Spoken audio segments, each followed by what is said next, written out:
Para po sa mga mahilig sa salad, tuturuan tayo ni Chef ng Asian salad dito lang sa Sarap Pinoy.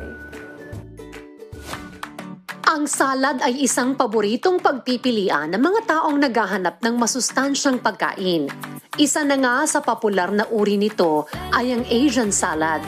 Dito ay matitikman natin ang kombinasyon ng iba't ibang gulay with a great Asian dressing. At para turuan tayo kung paano gumawa ng flavorful Asian salad na ito, ay makakasama natin ngayon si Chef Michael Mateo. Dito sa Sarap Pinoy.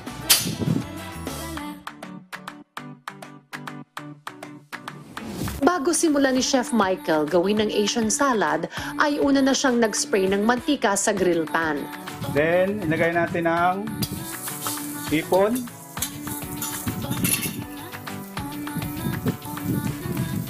More oil. Sunod naman niyang nilagay dito ang katsu sauce para maging sweet and savory ang ating dish. Pagkatapos nitong lutuin for around 3 to 5 minutes, ay isa-set aside lang ito ni Chef Michael dahil sunod naman niyang ihahanda ang nutrient-dense vegetables. Ang vegetable ng Asian salad have carrots, red cabbage, white cabbage, and cucumber. Okay? Then, lagay natin ang Asian salad. Then, haluin natin para mag-balance po yung lasa ng Asian salad. Pagkatapos nitong haluing mabuti, ay sunod namang inilagay ni Chef Michael ang salad sa isang plate with shrimp on the side. For finishing touch, nilagyan lang ito ng garnish na chopped wheat leaf at fried onions. Ito na po ang finished product ng Asian salad. And to explore the taste of our delicious Asian salad, ay makakasama rin natin sina Dana Mapua at JC Sarmiento. Okay sir, so tikman na natin yung niluto ni Chef Mateo na Asian slaw salad. Vegetable.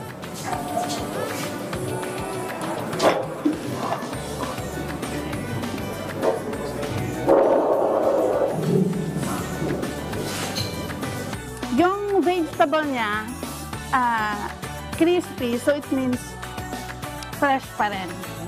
And it's a bit spicy, pero tolerable naman yung pagka-spicy niya.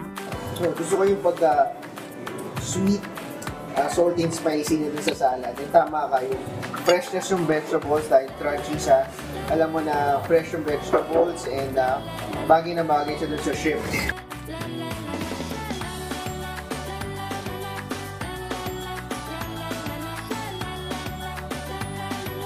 At yan ang healthy, tasty and crunchy Asian salad.